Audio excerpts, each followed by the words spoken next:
Jill, I improvised that.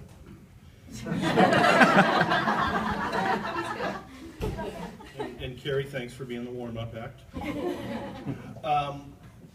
It's tradition to begin an introduction of a poet with a bit of his own work, sometimes his early work.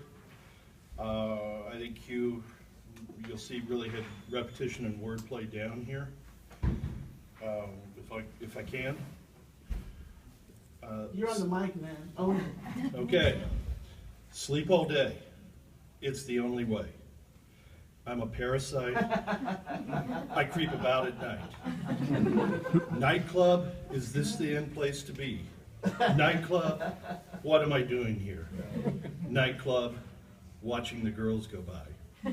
Spending money on, okay.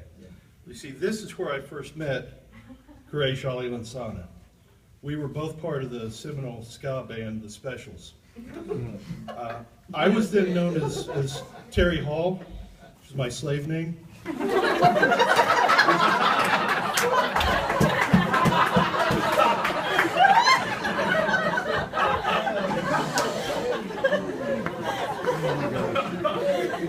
And then I was biologically incapable of smiling.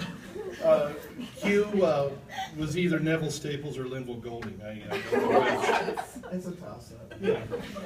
So as we toured throughout Europe in the late 70s and early 80s, we grew weary of the road. Q thought that Enid looked like a good place to rest after his time as a rock star, and I, Wichita. We resumed the life of normal high school students, this time chasing hoop dreams. But alas, we each had teammates that were NBA bound, and they had a way of showing us each and every day that we belonged on an intramural team. Frankly, each of our lives had too much attention, being constantly asked about Mark Price or Antoine Carr. We competed on the court, yes, but neither one of us could quite make it over the top. But our friendship, rooted in those late nights in the pubs of Coventry, continued to renew. Once a year, whether we wanted to or not, we made sure to meet at a truck stop near Blackwell for a pork loin sandwich. It was here that Q had his idea. So Q's idea? We could be the very best at what we do and still have our privacy. If we were poets, the very best poets, no one would notice.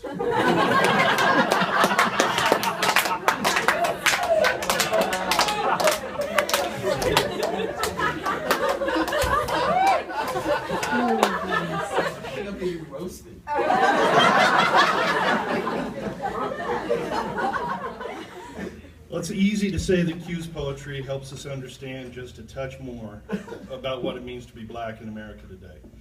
But what I think Q's poetry teaches is what it is to be oppressed, overlooked, politicized, and angry, and yet part of a loving family, and part of a community, and part of a life passing through time. Things that every one of us experience in some part at some time. He cares deeply about social justice and has an ongoing love affair with words. He has the great treasure of a relationship in his life with the wonderful poet Gwendolyn Brooks, who continues to give to us all beyond her lifetime, in part because of Q's work at Chicago State, where he was an associate professor until he tried to mess up my introduction by leaving that gig. And that was the whole thing. Besides being a Red Earthy, he also teaches a class at the school at the Art Institute of Chicago, which is like the coolest place in the world. He's an extraordinary literary citizen, committed especially to reaching those for whom compelling writing is not part of their everyday lives. His current book is The Walmart Republic, published, of course, by Mongrel Empire Press. I had to get that in right. Okay. I'll pay you later. Okay. I had the good fortune to review the book for the Southern Literary Review. And not only is the format, the concept invented with two sterling poets, Christopher Stewart, okay, sharing their lives, influenced by their roots in the middle of the country, but the series of short poems called Bible Belted, and then also the statement on the killing of Patrick Dorsman, should be starting points for anyone who doesn't comprehend white privilege from the other side of the equation. Forthcoming is The Breakbeat Poets, New American Poetry in the Age of Hip Hop, of which he'll be one of the editors. I'm sure this book will hit me right where I live, as I love the intersection of popular music and lyrics with poetry. When you hear him read, it's easy to understand that he was once on the drama faculty at Juilliard, when among his students were James Lipton and that actor that plays Mini-Me. Such a lovely moment in this. And because absolutely none of this introduction has been about me, it's important to say that I'm quite eager to be mentored by Q this coming semester.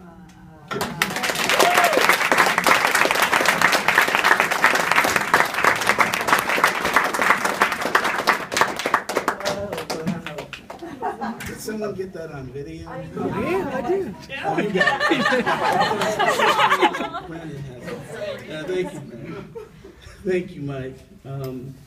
It's a wonderful thing to be a part of this family. It's a wonderful thing to be able to come back home to Oklahoma and not only see my family, my blood kin, two of whom are in the room, and old friends, including a friend, someone I've known for 38 years, whom, by the way, there's a poem that I started, James, about the day we were expelled from Enid High School. If you look at this dude right now, you look at him and say, that dude was expelled from Enid High School? Really? My friends. What'd you do?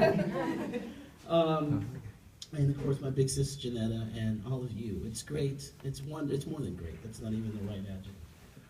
To be able to come back and be a part of this community of Oklahoma writers and writers who come here for what we have to share.